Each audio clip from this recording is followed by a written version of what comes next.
প্রতিনিয়ত তারা প্রোগ্রাম করে এবং এমন এমন ভাষায় কথা বলে। এখন তারা রোড মার্চ দেয়, আবার আন্দোলন করবেন। তো বাংলাদেশটা যদি এইভাবে আন্দোলন উঠতে থাকে তাহলে এলাকার উন্নয়ন হবে না। তাহলে এই আন্দোলন যে এলাকার জন্য ক্ষতি, দেশের জন্য যে আন্দোলন ক্ষতি, এটা কি আর বুঝার বাকি আছে? একই পরিবারের তিনজন, একজন জিয়া রহমান, একজন খালেদা জিয়া, একজন ছিলেন রাষ্ট্রপতি, আরেকজন ছিলেন প্রধানমন্ত্রী তিনবারে। তাহলে একই পরিবারে আরেকজন এখন প্রধানমন্ত্রী তারেক রহমান। বিশ্বের ইতিহাসে অন্য কোন দেশ এটা দেখার এরকম নাই। তাহলে আল্লাহর যদি হুকুম না হইত, ভালো কাজ যদি না করতেন, দেশপ্রেমিক যদি না হইত, জনবান্ধব যদি না হইত, গণবান্ধব যদি না হইত, একই পরিবারের তিনজন রাষ্ট্রের দায়িত্বে থাকতে পারতেন? প্রিয় এলাকাবাসী, মা বোনেরা, অনেক মুরব্বী এবং এই প্রজন্মের যারা আছেন, আমি সবাইকে শুধু একটা কথা স্মরণ করে দেব, মনে রাখতে হবে কথাটা হইল, আমরা 12 তারিখে নির্বাচিত হওয়ার পর 17 তারিখে শপথ দিছি। তো দেশ পরিচালনার দায়িত্ব জনগণ আমাদেরকে দিছে না, বিএনপিকে দিছে না? আমাদের সঙ্গে আরেকটা পক্ষ তো ভোট করছে না, তারা বিরোধী দল। আমরা যদি শপথ দিছি, তারা কিন্তু সেদিন উপস্থিত হয় নাই, আমাদেরকে সহযোগিতাও করে নাই। এখন পর্যন্ত তারা কইতেছে যে আন্দোলন করব। হাসিনার বিরুদ্ধে আমরা আন্দোলন করছি 17 বছর, করতে যে আমরা ক্ষতিগ্রস্ত হয়েছি। এবং হাসিনা যখন এই যে এত অত্যাচার নির্যাতন করছে, দেশব্যাপকভাবে ক্ষতিগ্রস্ত হয়েছে।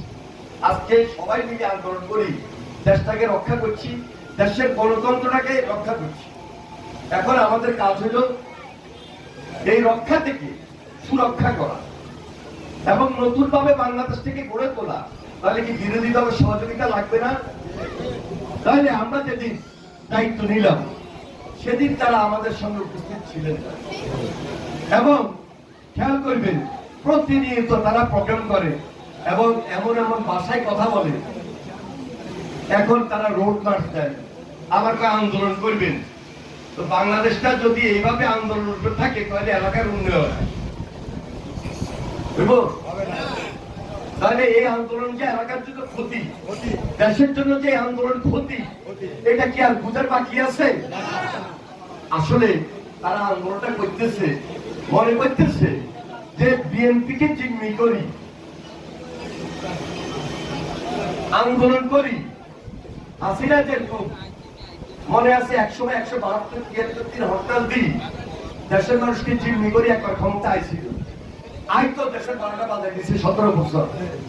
এখন বিরোধী দল মনে করতেছে আন্দোলন করলে বিএনপি একটু দুর্বল হয়ে যাব, তারেক জিয়া একটু দুর্বল হয়ে যাব, মন্ত্রীরা এমপিরা বিএনপি নেতা কর্মীরা দুর্বল হয়ে যাব, মা বোনরা বাধ্য হয়ে এটা করে যাই, ভোট দিয়ে এটা করে ক্ষমতা আনবো। এই সুযোগ কি দেওয়া যাবে? এই সুযোগ যেন দেওয়া না যায়। এই জন্য আমরা একদিকে আমাদের মা বোন, আরেকদিকে আমাদের দলীয় এই মুরব্বী এবং প্রজন্মের নেতা কর্মী, যুবক, ছাত্র, তরুণ সবাইকে নিয়ে ঐক্যবদ্ধভাবে আমরা মাঠে থাকি, কাজ করবো ইনশাআল্লাহ। মানুষের মুখে যদি হাসি থাকে, পুরো হাসি ফুটাইতে না পারলো, চেষ্টা যে আমাদের মহৎ, উদ্বেগটা যে আমাদের মহৎ, আমরা যে চেষ্টা করি বাড়িতে বাড়িতে যাইতেছি।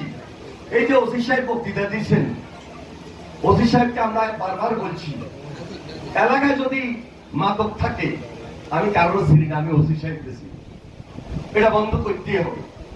তারপরেও আমাদের যারা এলাকার মুরব্বীরা আছেন, যুবক, ছাত্র, তরুণরা আছেন, তারা যদি সামাজিক আন্দোলন করি, ওসি সাহেবকে সহযোগিতা করে, নিশ্চয়ই মাদক মুক্ত এই দ্বিগুণী হবে না।